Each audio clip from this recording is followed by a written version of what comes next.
What's up, everybody? What is up? Hey. All right. What are we going to talk about today?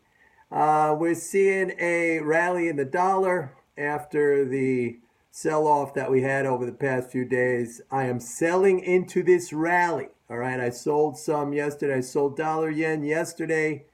I sold a little bit more today. I sold dollar Canada yesterday. I sold a little bit more today. That's all for now. Okay, I have established, or I should say re-established my short dollar position after making some nice money. I covered my dollar yen shorts the other day when we traded down below 113. So that was an excellent trade. Those were the dollar yen shorts I had put on prior to the December 14th Fed rate hike. And I held on to those and I made nice money on that. So, selling it again. 2 days ago, I sold 10-year Treasury note futures at 125.13. That was the price. They're down around 123 and change today. So that's good. I sold them at a yield which I think equated to about 2.31 or 2.32 on the 10-year. What's it today? Like 2.45 or something like that. Anyway, that was a great trade. Stocks are down a little bit today.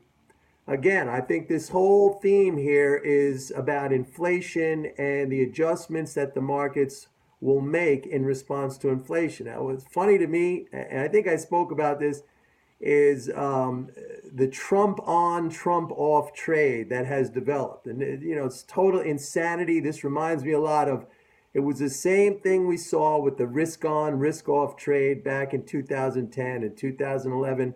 If you recall back then, it was almost like on a daily basis, traders and investors wondering, is Greece going to default? Is Spain, Italy, all the periphery countries in Europe, are they going to default? One day, yes. The next day, no. The next day, yes. So it's like one day people are buying, the next day people are selling. This is sheer insanity. This is behavior of people who absolutely want to give their money away, okay?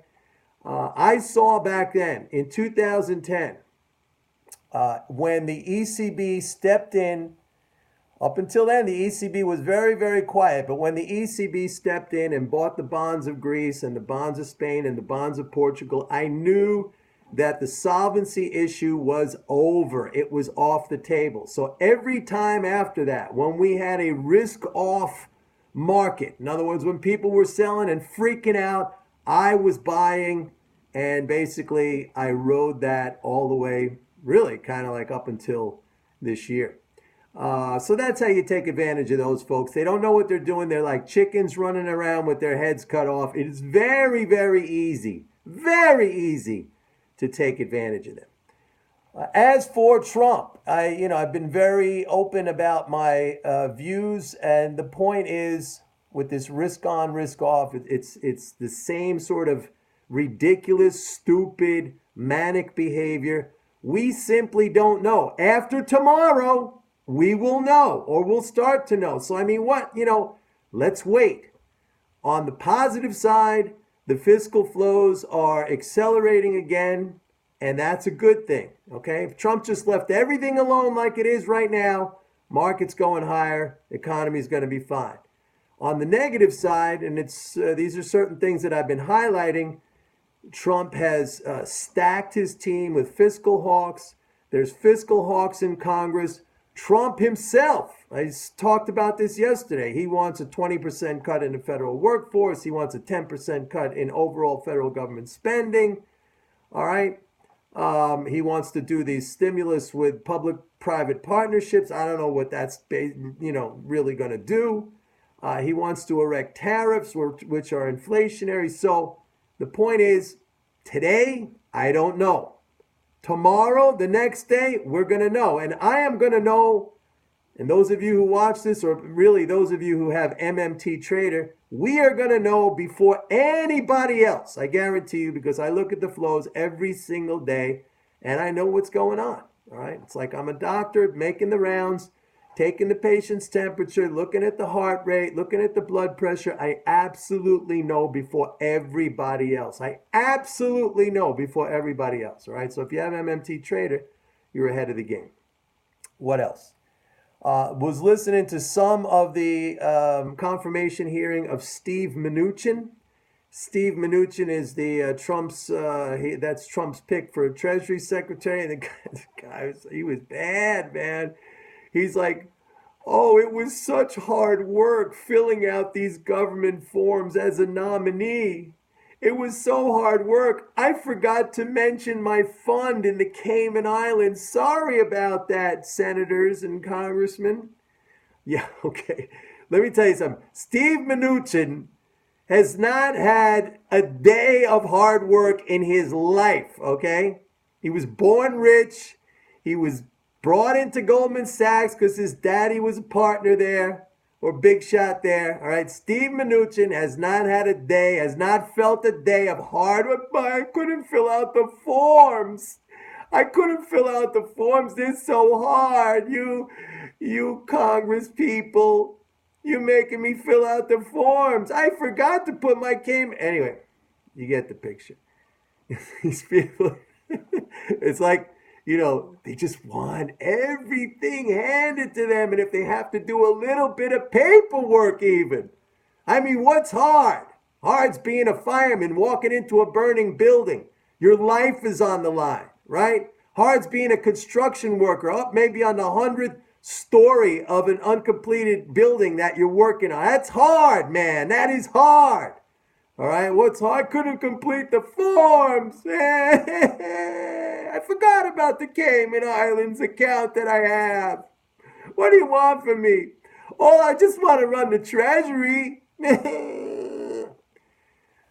Anyway, and here Mnuchin said, like, the way he's going to approach the budget and everything, he's going to make the IRS more aggressive to go after collecting those uncollected revenues. Yes, the revenues, those dollars that the government has the monopoly power to issue without limit. We need to collect those. We got to collect those. Folks, these are the people that we're putting in the highest levels of government. Now, I like Trump. Trump's a leader. He's strong. I don't think he's going to listen to any of these guys, just like he didn't listen. I talked about last week at the confirmation hearings with, what's his name, Mike Pompeo for CIA and James Mattis for Defense Secretary. They were all in, hardline, anti-Russia, anti-Putin. And then the very next day, Trump in the news conference says, hey, if I got a good relationship with Putin, you know what that's called? That's called an asset, all right? That's an asset, and he's absolutely right. So he doesn't listen to his own people. So he might not listen to his economic people too. On that note of we got to collect our money back, the IRS has to be aggressive. And I wish that, and by the way, a lot of you should read. There was a famous article written, I don't know how famous, but there's an article that was written by Beardsley Ruml. Beardsley Ruml was the president of the New York Fed. And again, the New York Fed, that's the most important Fed because that does all the monetary operations. I believe from 1944 or 1945 to 1947, he was the president of the New York Fed. And he wrote this article. It's out on the internet. It's called Taxes for Revenue Are Obsolete. Listen, taxes for revenue are obsolete. And Beardsley Ruml, who was a high-level guy at the Federal Reserve, explained in this article how a country that is the sovereign issuer of its own money not only does not need to collect taxes, but the whole idea is just almost illogical because first it has to create that money and spend it into the economy for the government to even be able to collect it back. All right? Nobody could get $1 until the government spends it into existence. So there you go. So all of you read the article. Maybe I'll put the link up here. Taxes for revenue are obsolete. And I sent it, I tweeted it to what's-his-face, Mnuchin. and I tweeted it to Trump. Trump actually one time retweeted something that I tweeted to him. It was a while back. But that was cool. All right, everybody. That's it for now. Gotta go fill out some papers. It's hard work.